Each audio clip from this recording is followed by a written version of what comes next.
የምታውቁት የለ? አድራሻ ልኬላችሁ የለ? ኦልሬዲ ከሳችሁበት የለ? ፕሊስ እንድትገሉኝ በትትና እየጠበኳችሁ፣ እንድታስጠብቁኝ ግን አልፈልግም። እሺ በዚህ ውስጥ ሰዎች መማር ያለባቸው የእናንተን ልክና የእናንተን ዝቃጭነት ማወቅ እንዳለባቸው ስለምፈልግ ነው ይህን ጥሪ ማቀርብላችሁ። እኔ አይደለም ማቀርብላችሁ፣ ፍላጎታችሁ። እሺ በደማችሁ ላይ ሻምፓኝ የበተነችን የእናንተ ሞጋስ አድርጋችሁ እኔን ስከሱ እውነት ህሊና ባይከስ ህዝብ አይታዘብም? የጡረታ ዘመናችሁን ሰው በመክሰስ አይሆንም?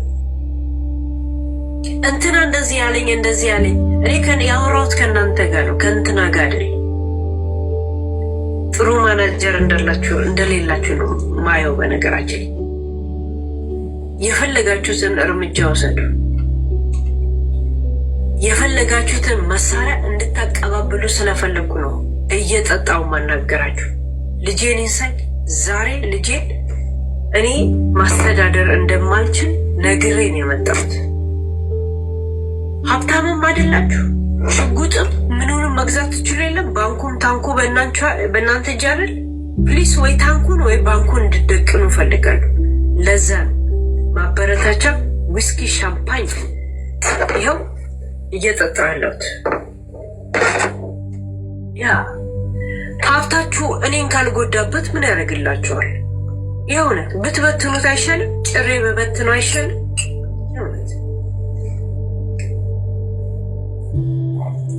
እኔ ጅሎኜ የገጠር ልጅ ወይ ምናምን ልጅ ሆኜ እናንተ አሁን በጋራ ተሰብስባችሁ ሙድ እያያዛችሁ ነው አይደል? ያቺ የእንትን ልጅ ምናምን እያላችሁ ነው አይደል?